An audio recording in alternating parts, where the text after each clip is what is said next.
Hello, everyone. Welcome to How to Talk Good. My guest today is a good friend of mine. Please welcome Carley. Say your last name for me. Mulvihill. Melville. Mulvihill. Is that any better? Yeah, you did. You did. Okay. We were struggling. I was struggling. She wasn't struggling to pronounce her name. I was struggling to pronounce her last name, even though we've been friends for what, over a year now, a year and a half, Yeah, about a year and a half, I would say about a year and a half. and you still can't pronounce your your last name. It's common. A lot of people can't. Okay. Well, anyway, please welcome her to the show. Um, long time listener, first time guest, we'll say, especially since you are my last guest was your partner, hmm boyfriend. I don't know what you two call each other. Either or partner, Yeah. boyfriend. It feels like more than boyfriend. Boyfriend doesn't feel adequate enough, especially since you got a baby bump thanks to him. True. Um, this is very true. I still just call my partner because Yeah. I feel like saying boyfriend is Apologies for the cat, ladies and gentlemen. saying boyfriend is just very less official feeling. Yeah, partner does sound more official, Yeah. like because that's kind of what it is. It's like a partnership in all things. Like Yeah. boyfriend kind of feels like very lofty. Like it's my boyfriend. Yeah, when I talk about him, like when I'm at my doctor visits for her and everything, I I also just call my partner because I'm like, my boyfriend? People Yeah. are gonna not take me serious or something. I don't know. I Yeah, don't I know about think that. I think you're on the right track with that. Yeah. But he was the previous guest, Aaron. So if you haven't seen that episode, go back and watch that. So of course, you're my newest friend I've had on the show. Everyone else I've had on, I've known for like 10 plus years. That's true. Now that you point that out. Yeah, you're the first person I've had on that I haven't known for like most of my life. um, so where do you come from? I was born and raised in Louisiana, Baton Rouge mainly, and that's why you don't hear an accent. Although no, poor thing really went We're somewhere. gonna take a quick intermission right there for me to deal with the cat at the door. Anyway, you were telling me where you come from. Yep, I'm born and raised in Louisiana, from Baton Rouge. And if you go to Baton Rouge, you'll notice that most people don't really have an accent unless you were born in a different area of Louisiana. And that's why a lot of people struggle to believe that I'm from Louisiana because I don't sound like I am. I guess Baton Rouge is more like the city part, more Yeah, kind of like the big city part where if you want to call it big city, yeah. mm, If Louisiana had a big city, I guess so, yeah. all the yokels live in the outer parts. Yeah, actually, they're like a hop skip, like all around Baton Rouge. Mm. Like you got your Gonzales people, your Denham Springs people, and they have those thick accents and stuff, and I don't have it. Did you ever have any problems understanding people from those areas? Oh yeah, Yeah. definitely. I struggle with understanding. There's like different like Cajun people too, because you have like your Cajun French people, and then you got your like northern Louisianians, like your people from Shreveport and Monroe and stuff, and they have their own accents. And honestly, I've always kind of struggled understanding them, especially when I go to New Orleans, because New Orleans is like an eclectic area of people, Yeah. and they're from all over Louisiana and all over the world too. So you end up running into a lot of people you can't understand. You never know what you're gonna get when you go to New Orleans. Yeah, that is very true. Yeah. Is that how anyone actually pronounced it there, or did people actually say New Orleans? I think it's because I was raised in like Baton Rouge that I say New Orleans. And yeah, people do say Nolans. New Orleans. Nolans. Just like Louisville here is like Louisville or Mm-hmm. something weird. Yeah, because when I first moved here, I called it Louisville. Yeah. I mean And that's what I call it. I refuse to do Lowell sound. Louisville. Yeah. People say Louisville. Louisville? like Lulvul, Louisville. That's And are yeah. these people like, do they have accents or is that just like No, like a they'll personal talk choice? just like I do, and then when they say that word, like their mouth goes southern. I don't understand it. Interesting. They'll have a conversation like this, and they say, "Oh yes, I'm from Louisville." I'm like, "What? Excuse me?" Okay. Yeah, I refuse to cooperate. Like even when I was in elementary school, like I would hear people say that, and I'm like, "What are you? No, I'm not going to do that. I'm going to try to pronounce it the way it's spelled." You're more like a Louisianian then, because we would pronounce Louis, Mm. you know, Louisville, Lewis. Louisville. I think it's spelled Louisville. That is true, but I'm trying to remember. I can't remember if Louis is spelled with an S in Louisiana. So, Can't remember. what was life like in Baton Rouge? Was it small town living or middle road or big city? Well, when I was really little in the area that I lived in, it was very like a lot of like farmland and more not much going on. You had to drive a little ways to get to like entertainment and stuff like that in city. But it's built up so much since then. But when I was little bitty and living in Baton Rouge, actually in the neighborhood that we grew up um, in the far back of our neighborhood was a swamp, and my brothers used to go mess with gators and stuff back Oh there in the wow. swamps. Yeah. You literally grew up near a swamp. Hmm. That's the most cliche like Louisiana thing I've ever heard. Yeah. But now in that area, you don't find swamps very easily. Has it grown up a lot more as far as like businesses and Oh, yeah. roads and Well, ever since Katrina, Hurricane Katrina, all the people from New Orleans migrated to Baton Rouge area, so they had to build up on that, and repeatedly having like hurricane issues and affecting New Orleans and other areas, people just migrated to Baton Rouge. did you live through that? Hmm. How old were you? I don't remember how old I was when Katrina hit. Oh gosh. I don't remember. It I was like remember it. 2008 or something, right? Really? I think it's longer than that. Was it? I can't remember. Yeah. I feel like we need to like look this up or something at some point. Wasn't Obama president when hold on, hold When on. Hurricane Yeah, Katrina came? I don't know, No. maybe not. No, I had to Maybe I'm have. thinking of a different thing. But I remember Hurricane Katrina. I remember preparing our house for it and stuff. We had a carport that could hold. 2005. Oh, okay. Oh gosh, what year are we in now? 2022. Yeah. I can't do math right now. But I don't remember how old I Well, was. I was I think 15. And how old are you now? 30 I'll be 32 next month. Okay, so I was 16 or 17 because Yeah. I'm a smidge older than you.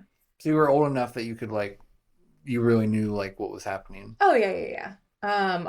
My dad is fascinated by like weather, and he was just standing out there under the carport, just, smoking his cigar or something and like just drinking a beer and watching it.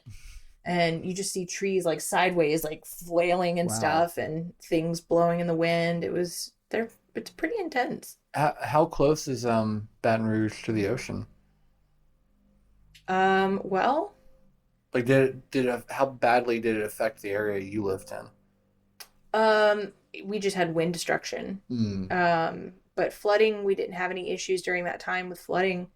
Um, Now Baton Rouge has a lot of flooding issues. In 2016, I think it was, is when it started becoming a problem. And I think that's because they kept building up. This is my opinion, but they keep building up and building up Louisiana because the population's increasing. And, Yeah.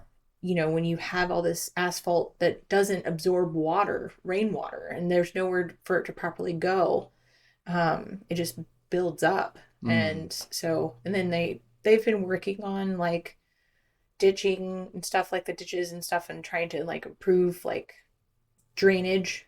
But I mean, they still have flooding problems.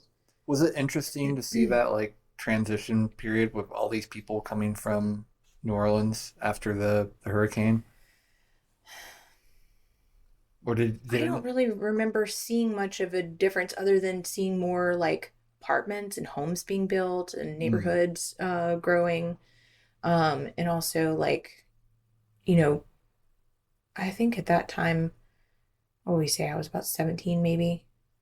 Yeah, around I there. was just working little crappy jobs, so it was easy for me to find work, and it wasn't like I was noticing it like I can't find work because too many people taking the jobs. You know what I Trick mean? for trick.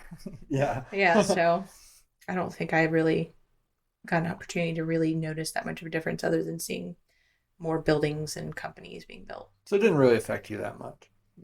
Did you make any friends that came from the hurricane?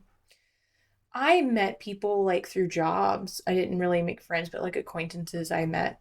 And they kind of told me their experiences and stuff. Or like, I worked in customer service. So I would have like customers come in and they would tell their story, where they're from. And you could tell also a lot of the time, like, because the accent, Yeah. that they were from that area. And you could hear like their stories and stuff. And it was very, very sad to hear some of the traumatic things that people went through. Oh, I bet. And just Yeah. like being left with nothing, Yeah. no, had to take like what little money they had left to move. Clothes on their back, what little money they had in their pockets, and all their things that were precious to them, that were from family and stuff like that over the years. I mean, they lost it all. Yeah. It's very sad. And like, going from having a house that you own or you're paying a mortgage on to having to rent an apartment or something, many of these people, Oh, yeah. that had to have been, heartbreaking to hear those stories. Mhm. I It's actually very sad. worked with someone who uh went through it. My second job, I was a bagger at a little grocery store called Food Lion. I don't know if you ever heard of those. Mm-mm. But they uh this woman and her husband came because of Hurricane Katrina, and her name was Katrina. Wait, what? Say that Yeah, again? her name was Katrina. And she came from Louisiana. I think Texas. Oh, okay. That's right. I forget that it affected other states too. Yeah, um, because of Hurricane Katrina. Mm. And I thought that was uh pretty weird that her What a name. quinkedink. Yeah, like, oh, what brought you here? Me, in a way. A hurricane named after me. Yeah. No, I mean, she was an interesting person, but I don't know if deserving of having a hurricane named after her specifically. Poor thing. No. She had a fun little accent though. Oh yeah, Texan accents. My mom has one. So, well, that's a pretty good segue. I usually like to, you've listened to the show, like dive into people's relationship with their parents to kind of like Hmm. figure out why they are who they are. So I'm sure a big part of why you're the way you are is because of where you come from. I mean, Of course. your surroundings affect, who you become a lot. How do you think um, so we're not going to segue into mom just yet. Okay. But first, I want to ask you, how do you, now that you've lived in Kentucky for, how long have you lived here now?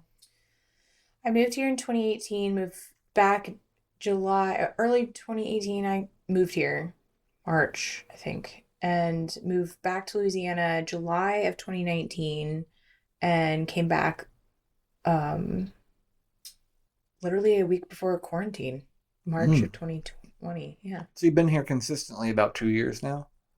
And yeah. So kind of what I'm wondering is now that you've lived here a while and you get a feel for like the people and the environment, do you feel like, is there anything you can point to that you can say Louisiana, like where you grew up, like affected you as a person and influenced who you are? Hmm. I can't really say that. I mean, I could tell like the people are very different. They're not as nice here. But like, and drivers are different. But By that you otherwise, mean worse. yeah, otherwise, I haven't really noticed much, no, Do you lately. think you maybe would have had to steel yourself a little bit more or be less kind if you grew up in a place with people that weren't as nice? I know it's kind of hard to say. There's a lot of what ifs Yeah, in that that's, question, but I imagine it would have influenced me, obviously, and made me a little bit different of a person. yeah. Um, but I think that no matter what, your surroundings and who you're around and raised by can really be a big influence on who you are. Yeah, I think that probably matters more than the actual place you come from. Like Right. your more immediate surroundings influence you more, like your parents and who your friends were and the Right. kind of the way you grew up. I mean, if you grew up that same way but in a different state or even in a different country, like I don't know how much that would have influenced who you are as a person Right. besides like cultural differences or whatever. True. I agree. So you don't see any like when you go back or when you were here a little while and went back, you don't see any like, oh, I wonder if I would have been the same way I am if I would have been somewhere else. Like any kind of like Louisiana isms. I mean, I will say that one thing I love about Louisiana is that they're more delved into their like culture, Mm. and it is more of like a what's the word I'm looking for? I'll just use eclectic again. It's more of an eclectic area that has like it's just a soup of just all sorts of different kinds of people. Everyone will just have to excuse Carly's pregnancy brain Yeah. if that pops up every once in a while. Don't judge too harshly. Yeah, please don't. Because it's gotten pretty bad. I definitely want to get to that too because that's like you've been through so many changes since you've been pregnant. Like that's the whole saga that I'm sure is very interesting.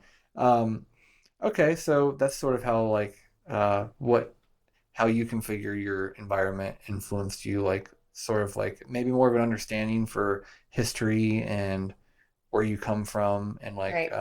Food. yeah, That is a more big thing for our culture.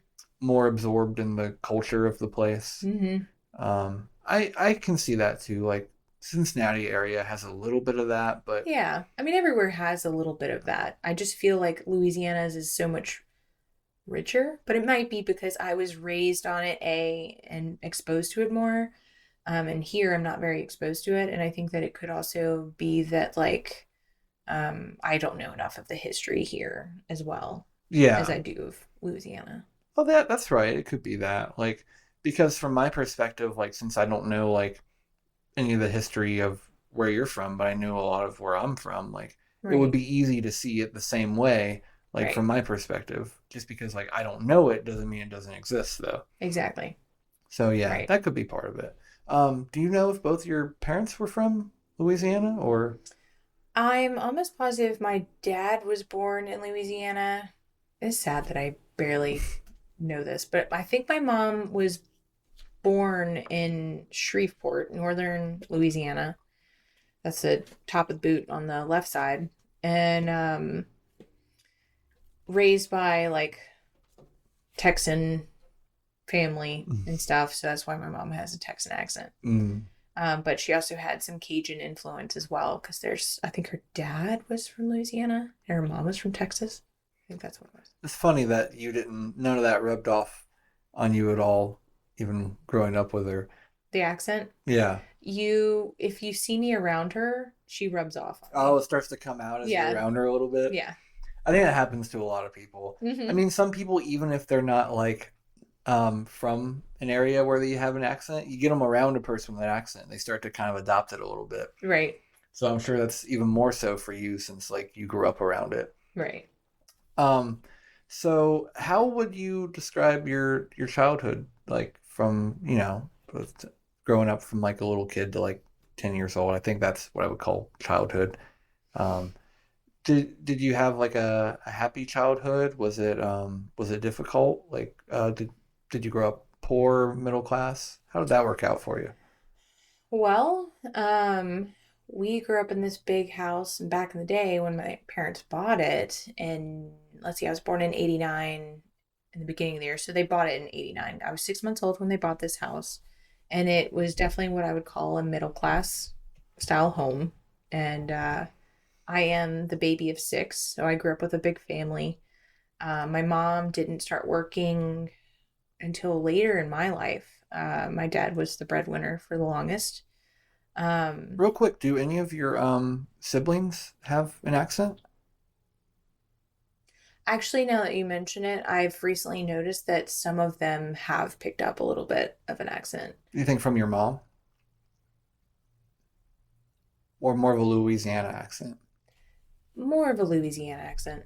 Oh, interesting. Yeah. And I Hmm. think it's just like, especially like my oldest brother, Matthew, he lives in New Orleans. He's exposed to that a lot. So that makes sense. Yeah, if you live in a place for a while and he kind of grew up around it, so Right. okay. Anyway, sorry, No, you're okay. you were telling me, grew up with you're the youngest of six and Hmm. kind of a middle class home. So, yeah, we weren't wealthy or anything, but we were very comfortable. And eventually, as time goes on, obviously things become more expensive because the economy and everything changes. Our environment changes.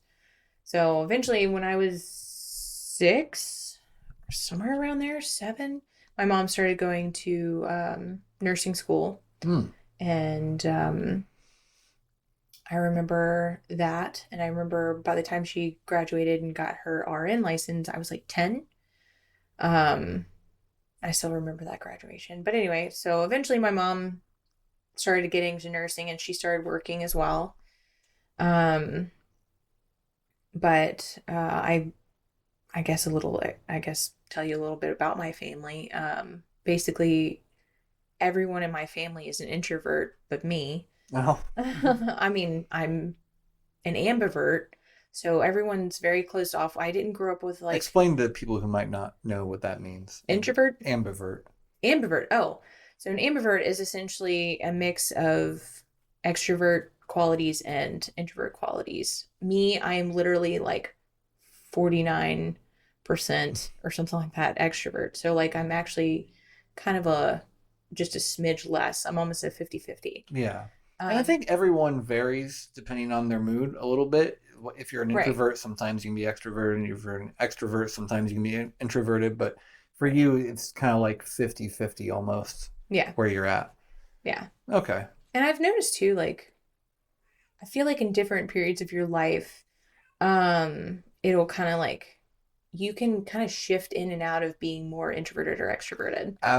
And I Absolutely. found that like more recently I've become more introverted, but I think that might be because of the influence of Aaron and my life now. Maybe also pregnancy Yeah, because you're kind of in this like nesting, like take care of my family mode. true. I'm sure that has something to do with it. Yeah. Yeah, definitely. And it can even, I think, happen pretty quickly. Like you get a new job and you're stressed out, like introvert. Right. Yeah, you get Or, drained. yeah, or you lose some of the stresses in your life. Like, oh, like especially, oh, you get out of a bad relationship or whatever. You were more of an Hmm. introvert. Oh, I'm out of this bad relationship. All these stresses are gone. More extroverted. Right. So I definitely think it can shift for everyone and even through different periods in your life, like go through long periods of one or the other. Hmm. Sorry, everyone, if that is distracting. We'll be right back. All right, we're back. So we were talking about introverts and extroverts, and you being somewhere in the middle, and you call it an ambivert. Hmm. I've actually never heard of that before until you just mentioned it. Um, so you said that you are the youngest of six, and everyone else in the family, including your parents, are introverts. Definitely. Hmm. Everyone is very to themselves. They like to do their own thing. They like their quiet space. None of them were very like outgoing. I say my brother Andrew is maybe got a little bit of extrovert quality, but he's not quite as much as I do. Um, but for sure, yeah, everyone is very to themselves. Was that a tense environment having that many people living together that all wanted to be by themselves? Honestly, it was a quiet environment. Hmm. And I can't say that it was necessarily tense, except for maybe for me in the sense that I loved talking and I loved Hmm. interacting, and they were not very into that. So I never felt like I could fully be me and be the chatterbox that I was because it was not, I could tell it was not enjoyable to them. At what age do you think you noticed that that was a problem for them and you decided to start kind of abiding by that? Like, when did you realize that you couldn't fully be yourself with them? You know, I don't remember ever like a start. I I've seen like home videos of us, and oh gosh, how old was I? Probably like 7, 8, somewhere around there. Um, and we were videotaping for my uncle who lives in California, my dad's brother. And my mom was taking us on a little like trip to the LSU lakes, and we were just going to play there or whatever. But before getting in the van and leaving, she's like video recording us playing in the driveway and stuff. And I, being the more social one, was being a little ham in front of the camera. Yeah. And then all you hear is like my siblings telling me to shut up and stuff. Yeah. Oh wow. So that's pretty early, I Yeah. guess, that it started. Yeah. My mom jokes and says that once I learned how to talk, I just never stopped. And she said I learned very, very young. I actually re-asked her recently because being pregnant, I'm like, what is one of the memories that you have of me as a child? And she's like, that you talked earlier than any of my other children. And she was like, and then you just kept talking. I was like, okay. Well, maybe something like this is perfect for you then. I do enjoy talking. Yeah. So you can't really remember when like you decided to change that about yourself, but do you feel like having to do that and not being able to fully be yourself at home and having to hold back around your family like affected you? I think I learned to adapt and just became like a part of my life and my norm, to just be more to myself. Hmm. Um, and my, because of, I do have some introvertedness to me. I'm okay with it to an extent, but I will say it probably left me feeling pretty like lonely Hmm. and like not, I don't know. I'll just say lonely. It made me feel very lonely for sure growing up. Did you have find any kind of outlet to deal with that loneliness? Or did you find anything? As a child, I had a strong imagination, and I still to this day do.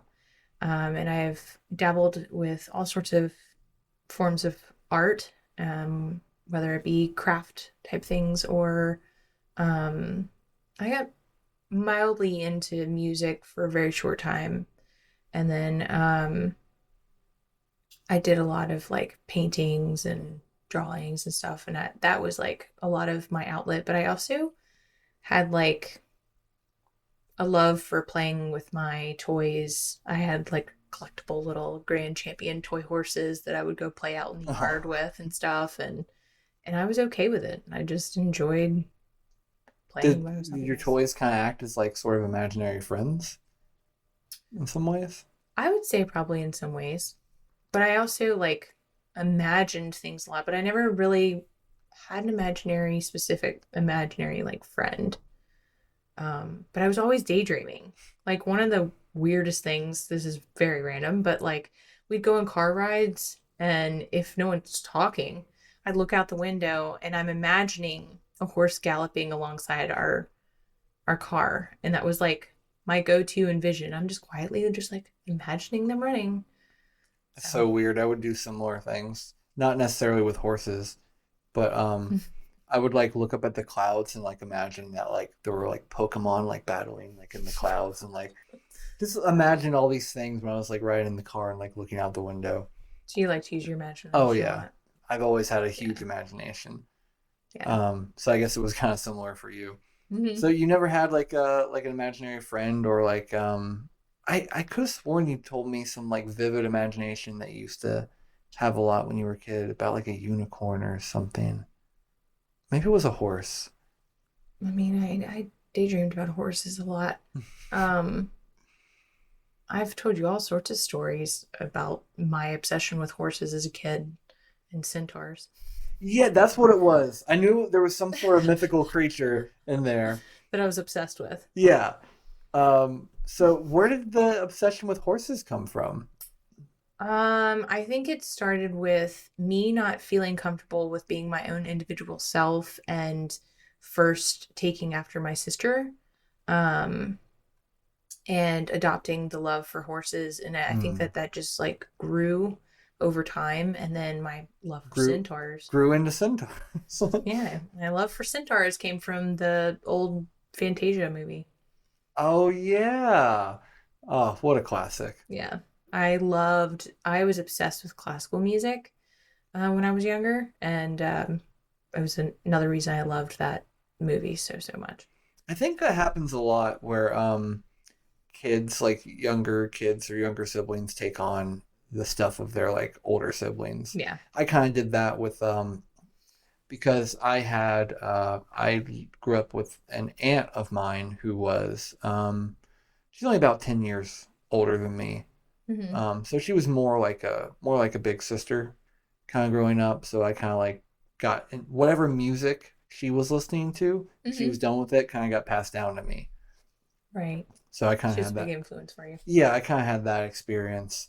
Um, what was it the difference between like personality types that felt you made you feel like you weren't comfortable being your own individual self, or was it just sort of a different process of trying to figure out who you were? I think now that I'm older and I have recently done a little bit of childhood reflecting, I think it has a lot to do with wanting to be accepted. Mm.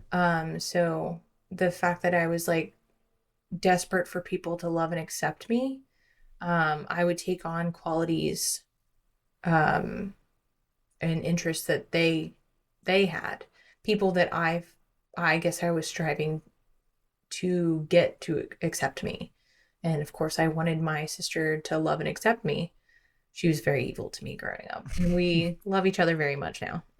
We're very close Well, now. I'm glad to hear that. Yeah, we just did the sibling thing. But yeah, and I honestly I'll like reflect on thinking throughout my life. I've noticed a lot of patterns of me doing that, and that I throughout the many years of my life, I have noticed that I was sculpting myself into something for someone else and Mm. never for myself. So only towards like more recent years have I actually really dabbled into becoming me. I'm just so curious, like where that comes from. I mean, I can see a few possibilities, like as a kid being told you talk too much, not being able to express yourself enough, or Right. it could even just come from growing up with so many siblings and so many people around you, Yeah, wanting to be kind of accepted into the tribe, it's sort true. of thing. Have you ever thought about that, or kind of made any determination of where that feeling to so desperately want to please others comes from? Um, I don't know if it maybe reflects from like growing up. I didn't get, when you're raising that many kids, it is hard to give all your kids the undivided attention. You know what I mean? Yeah. So there is a mixture of that. And then on top of that, my mom, with her trauma and through her life, she really struggled by the time I was born, with her past, and I think it affected her ability to connect with her children and make them feel seen or heard. Mm. Um, and I think I was just very like what I've discovered. I think I was just very desperate for acceptance, and numerous times throughout my life, um, she and others have made me feel like I was never good enough. And even, the reason it kept carrying on for so long is even partners I got with and stuff, they made me feel that way too, that I was never good enough.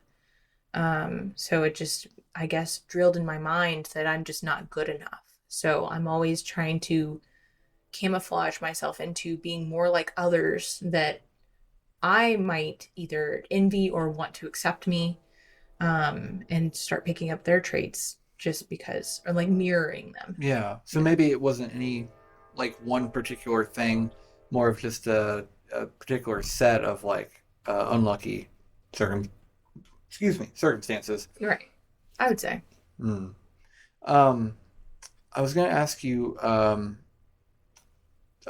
do you remember like a point in time where, like early on, where you didn't feel like a certain memory of you were being able to remember like where you didn't feel accepted? Like kind of an example of that when you were a kid? I mean, Mm, I just remember my siblings always being very ugly to me and Hmm.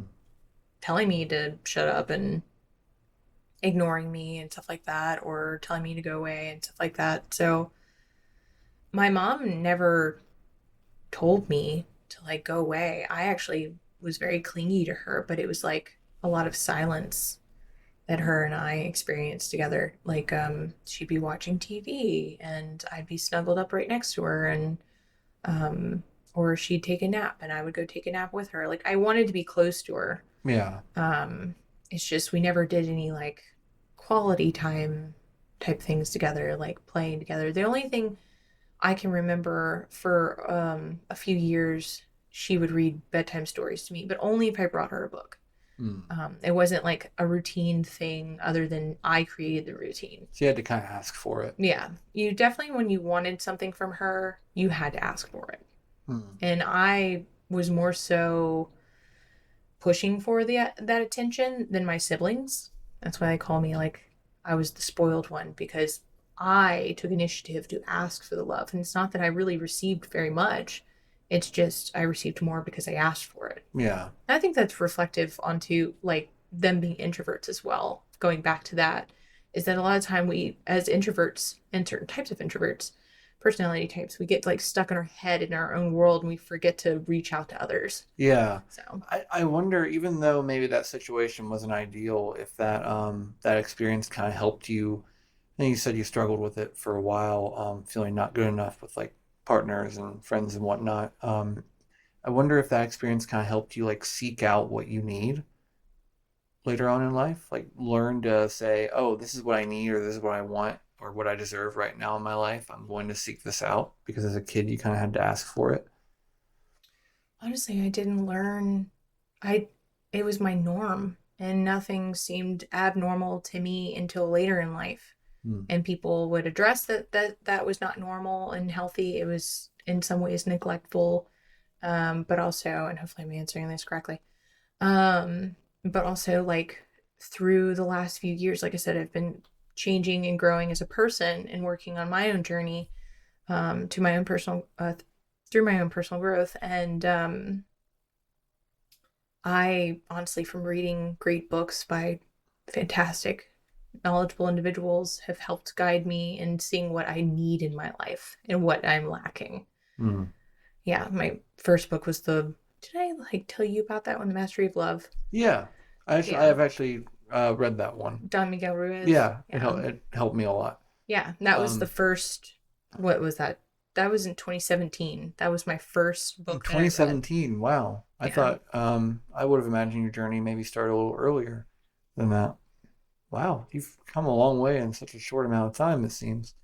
thanks. It's it's tough for me because like I'm trying to like build a mental picture of how you grew up and like what your family was like and what your relationships with them were like, but it all seems kind of homogenous in my mind. Like it, hearing you talk about it and trying to build a picture or a story of it in my mind, it seems like all the relationships between the people you grew up around were kind of similar. I don't know if that's true or not, if that's just something What do you mean by that? um it Similar in what ways? I mean, just not a lot of quality time and almost a feeling of rejection from all of them because I of the mean, differences in personalities. I think that honestly, all of my siblings can say they felt rejected. Mm, Um, my sister being growing up, I mean, the dynamics are different now that we're yeah. older. But like my sister being the only child that graduated high school and like went through the whole college thing. Well, I mean, my brothers did too eventually, but she did it in like a way that made my mother proud. So Yeah. like the dynamic kind of got funny for her. It was a little different because like she actually got more attention and felt like I have to make sure that I'm doing this right to keep my mom happy.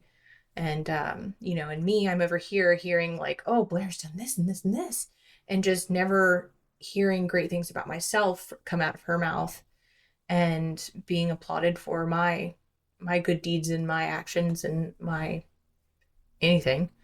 And it was harder for her because she felt like that pressure that she had to like keep it up, Mm. because my mom would be like, "You're doing so great. Oh, you're wonderful. This, you're that." And she felt like she had to like keep up that image for her because all her other children failed, I guess, in a sense. So, Ooh, that seems like a tough dynamic yeah. to navigate. So it kind of sounds like only like because a lot of I mean, I think you're supposed to, as a parent, recognize the even the little strengths or the little victories, like with your kids. With your parents, was it more of like only the big things were given recognition? I would say. Hmm. And my sister was the first child to do the big stuff. Um, I think that I did so many little artsy things and showed my mom so many artsy things that she probably eventually got numb to it. Yeah, So it's not like I got much for that either. So, but I mean, it's tough mm, when that happens. Well, so so I can try to get understanding mostly partially so people watching and listening can kind of understand, but also like for my own knowledge because I haven't really divin dived dived dived dove whatever that word mm-hmm. too deeply into like the specifics of your relationships with the people you grew up around. I kind of want to go through them and get Yeah, a kind of a little bit of more of an understanding if that's okay with you. yeah, feel free. So I'll start with your father. Like, what's what's he like? What's his personality like? What did he do for a living? What was your relationship with him? So let's see. My dad, um, I never for the life of me can remember like the title of his job, but he's worked for different companies, and he's worked on like satellites that communicate with like satellites in space and stuff for like television things. He's like set up for he's worked for many news channels and have set up um for them to broadcast the Maybe news. somewhere And between communications and engineer sort of I thing. don't think it was engineering. It's like he does like I don't know. I don't know. It's sad that I don't even know like his title, whatever. But his Well, it title has sounds changed a lot because he just has gotten like into electronic type work and yeah, has just advanced through the years, many years, in his field. So he's just very all over the place yeah. with what he can Well, do. regardless, it sounds pretty technical. Yeah, he's a very, very intelligent man. So my father is probably the number one introvert in the family. Hmm. And my father has always loved music. And that was always my like favorite part about my dad is that he loved music and he could pick up any instrument and he could just play it. But he had been playing in bands since he was 11. Did he have So, like a particular instrument that he like clung to mostly, or did he just kind of guitar. guitar? Yeah. But he could play bass. I think he could mildly play drums. He could play piano really well. Um, but he's very talented. So anyway, growing up, my dad had little bands. He had like friends, old friends that played in bands with him when he was younger in his teens that would come over and they play music. Um, and my love for the Beatles is Yeah, from from him. from him. So growing up, my dad would just hide away in the office and he would be fixing things. I don't know, like Hmm. building things, fixing computers, and just it was like his hobby. He just would fixate on it, and while jamming out to the Beatles or Three Dog Night or something like that, he'd just be jamming. And I remember loving going in there when he was in there, and he had all these like little bitty things that are like the when you take a computer apart, there's like the big Yeah. motherboard things, and there's all these little pieces. Well, he would have the pieces to add too. So like I would play with him, and I would play with his soldering iron, and he never minded. Really? Yeah, he would let me play with things. And he was okay with you being in there? Yeah, I was always very quiet. Like again, I would love chatting. You learn to Um, be quiet but I though. learned to be more quiet. Um, but I would like bring toys in there sometimes and just play with my toys, just wanting to be in his energy Yeah. and in his area.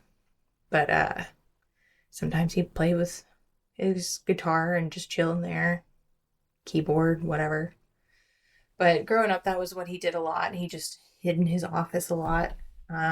He did also work a lot um, because his relationship with my mom went downhill a lot. Probably by the fifth or fourth child, things started Hmm. like getting just worse.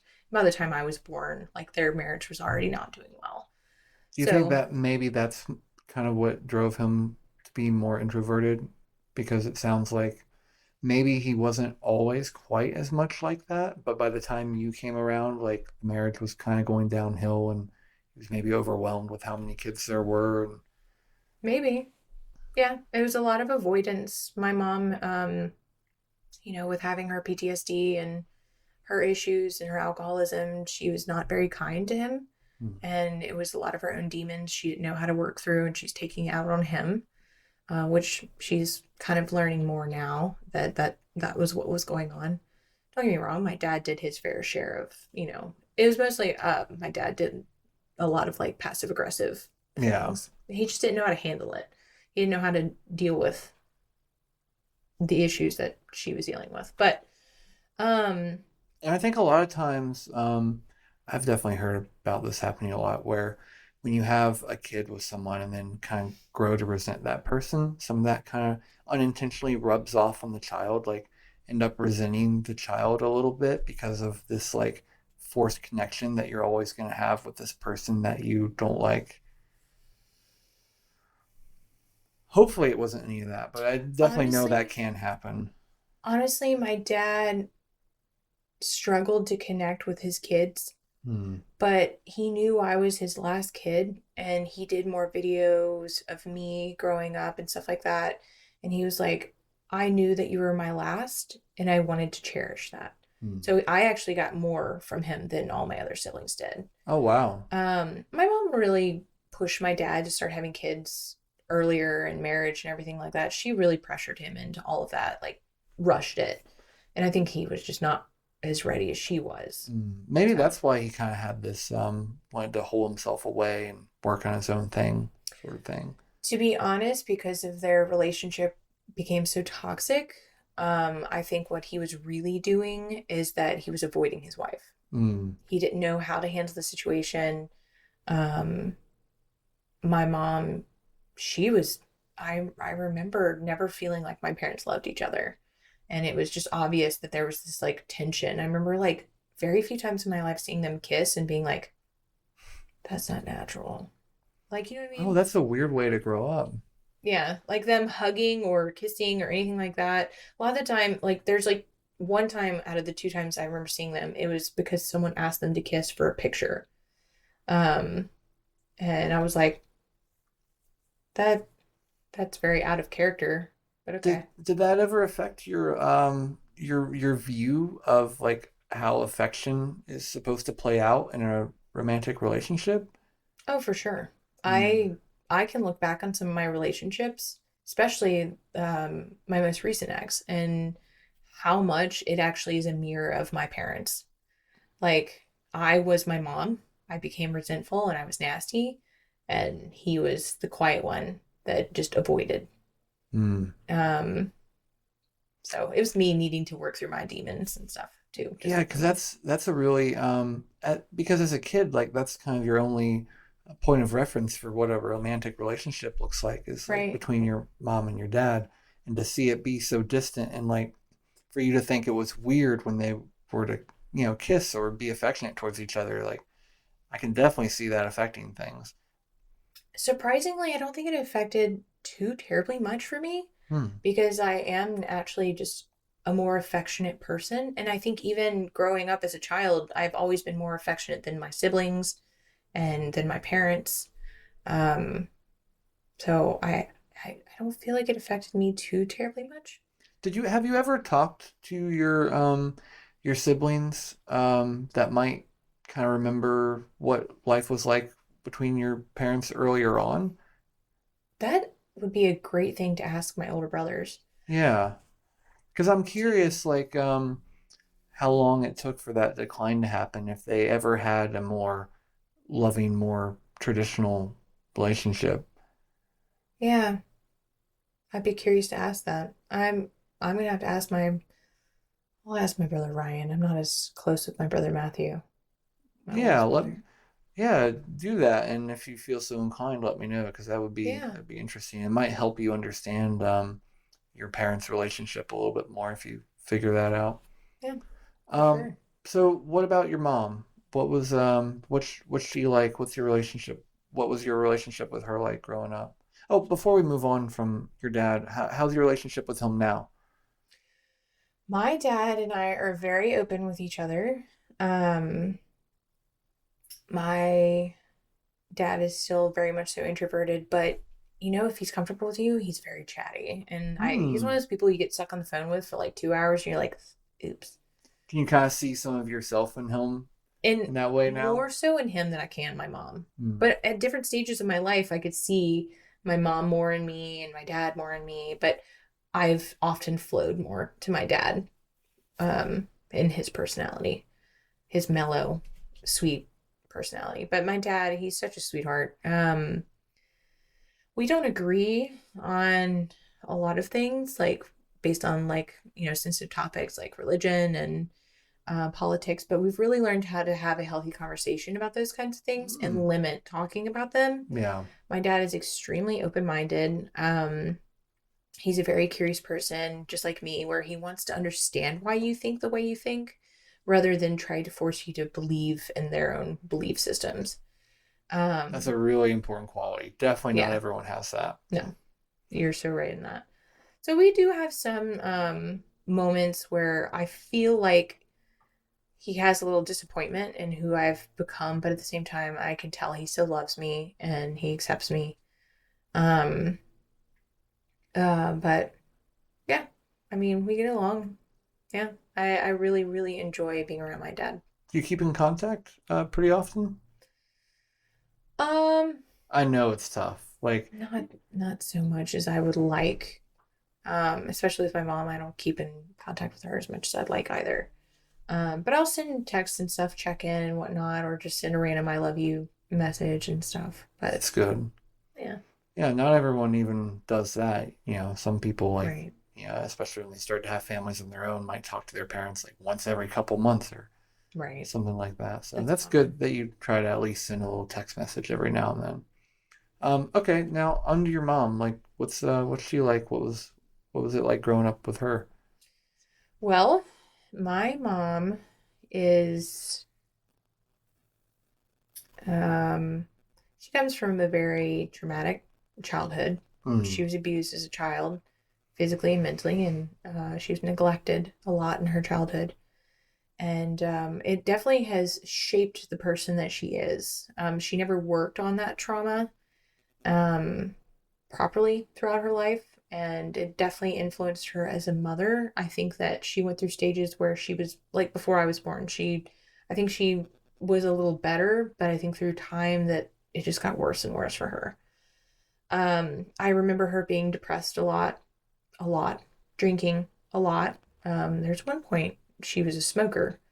Um, but I remember her like not being ugly to me or anything when she drank. The only Hmm. person she was ugly to was my father.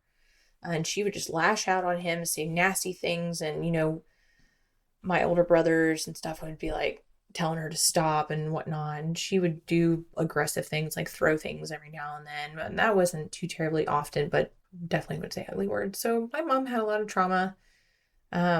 She's a very silent woman.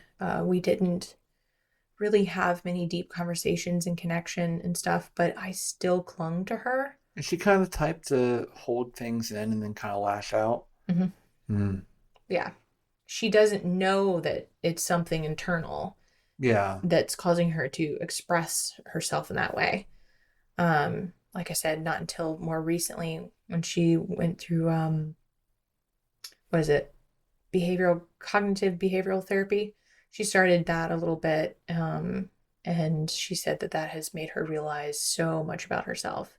Yeah, because a So, lot of times, I've noticed that people that do that, they don't even realize they think that they're just lashing out because something just happened that made them angry or upset them.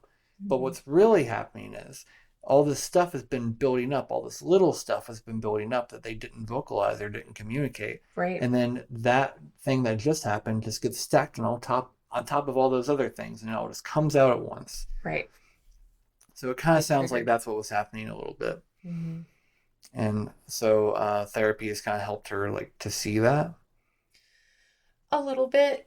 I think that it's kind of helped her like pinpoint like these chapters of my life happened this way because of this was my mentality. This is how I thought. These were my thought patterns, and how my experiences in my past influenced those situations. And um, it was very interesting, like getting an opportunity to talk with her. This is a few months back about her realizations of things and stuff, and it was nice to just hear her seem more like I was talking to her versus this shell, I Mm, guess. I Like think I I could know what you speak to mean. her inner self, the sense of like reasoning self, and understanding, you know. Yeah, it kind of feels like when you just, the way I'm hearing you describe it, like kind of like when you just meet someone and you're just getting to know them, where you're only speaking to that surface Right. person. Right. And it feels like maybe that's all you had with her for a long time. Oh yeah, for sure. And you're just now kind of getting to that deeper level of like, oh, we're becoming friends or we're becoming close now that you eventually get to with most people. Right. Yeah. It was definitely like that for me. That it was just it didn't ever get to a deeper level with her. I She wasn't capable of that. Yeah, just because of all the trauma she Yeah. went through. Was she still like motherly and nurturing in some ways? I mean, the story times when she would read me books and stuff, she was really good at getting into the books and whatnot, and doing cute little things like that with me. But I'm trying to think, honestly, So she did enjoy like the fun aspects of it. I'm trying to think of like any particular situation like she would have comforted me or something. I felt like she always was nurse mom. You know what I mean? Like Mm, if you get a boo boo or something like that, like yeah, she was comforting and to the kind rescue. of only there if something went wrong. Right. Yeah.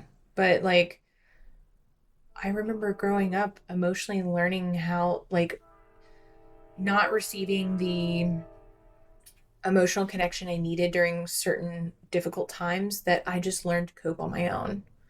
Um and she was never there for me, and I don't know if I chose to do that because I tried maybe when I was younger and I never got a response. I don't remember why I stopped doing that and going to her for things.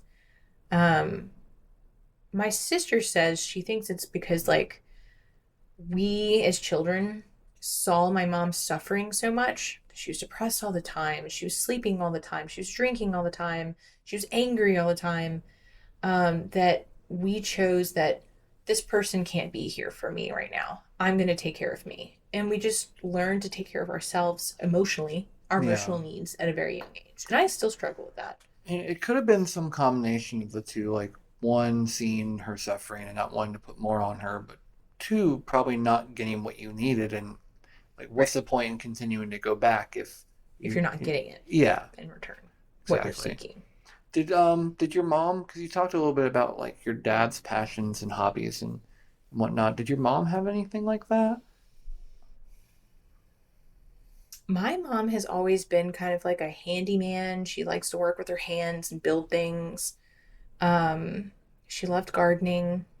Um, she never was that great at it, but she loved it. Yeah, I mean, it's therapeutic for us.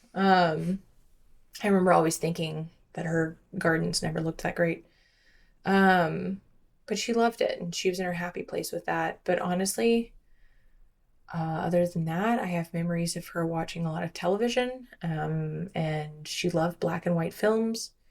She was really big into Gone with the Wind, and she was really big into like those really cheesy romance novels. You see like Fabio looking fellas in the front. Yeah. Yeah, that was. Other than that, like honestly, she just did things around the house to keep herself busy, and she still to this day is that same exact way. Now, books wise, I don't know. She's got her hands so full right now that she does so many projects around the house. So I feel like it's mostly just like TV and projects and work. Do you feel like you've taken on some of that with the projects? Because I know you were the one to try to fix the toilet downstairs in your house, and you like working with wood and you like Yeah. gardening. Do you think you took on a little bit of that from her, or is that sort of something you figured out on your own? Honestly, my mom was very much so like just because I'm a woman doesn't mean I can't fucking do it kind of type. Mm, Um, and she very much so like bred that into me and my sister. And I like being a handyman. I like being independent. I love working on my truck. I can't do it because I live at the condo. yeah. But before living at the condo, I did my own oil changes. I changed my own transmission fluid. I like to change my tires and I like to just do my own maintenance stuff. Um, anytime like I could research, like, could I fix this? And I find out if I could fix it, then I would fix it myself. So very much so, yeah, I think she rubbed off on us. Well, that seems like an awesome, maybe not in every way, but that aspect seems like an awesome role model and something great to pass along. Yeah, That just because you're a woman doesn't mean you can't do anything that a man can do, and you can't do exactly what you want to do. And that's great that you were able to take that from her, yeah, definitely. and I that she I had appreciate the that. the wherewithal to be able to pass it down. Like, because it seems like that was uh, a decision that she made, like not just something that happened accidentally. It seems like a decision that she made to pass that down to you too.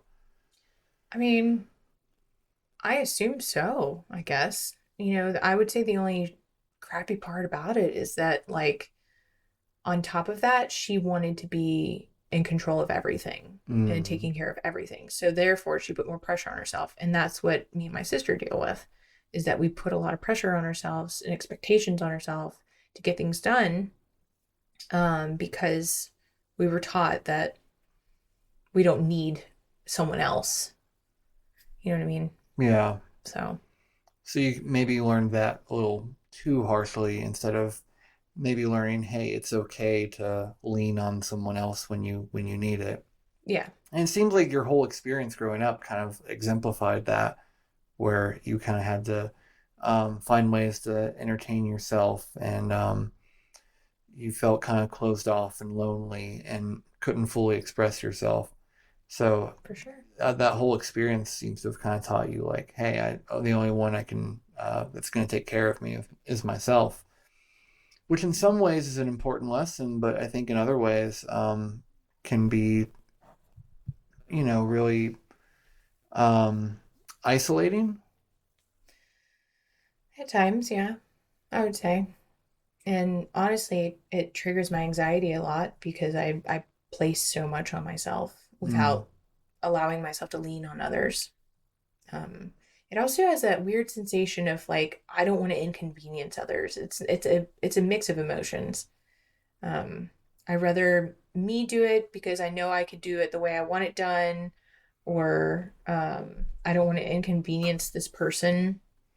I feel like I might think about like what they do in their life or whatever. I'm like, they have enough on their plate. I'm just gonna take care of it. I don't know.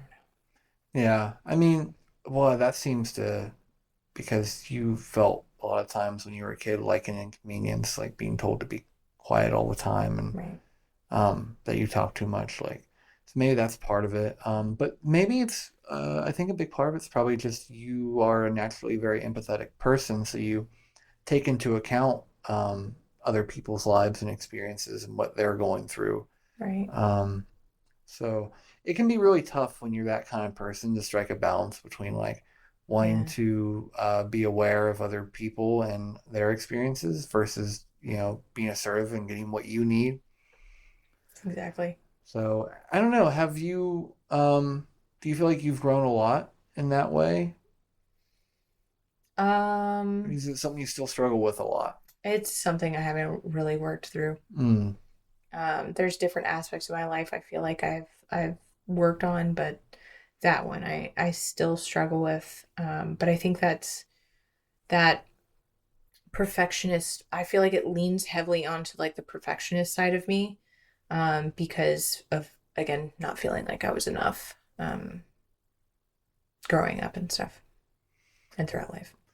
well, I hope you do your best to remind yourself now that that's not the case, that you do plenty. I still beat myself up. Aaron fusses at me about that. That I feel like I'm not doing enough, but the thing is that I am, and I'm not realizing. And I mean, my sister even corrects me on that all the time. She's like, "You're doing this, this, this, and this. Like, Right. you're doing so much. Are you forgetting to give yourself credit?" And I'm like, "Yeah, Even I'm sometimes like, Carly, stop apologizing. You're yeah, fine. You didn't do anything wrong.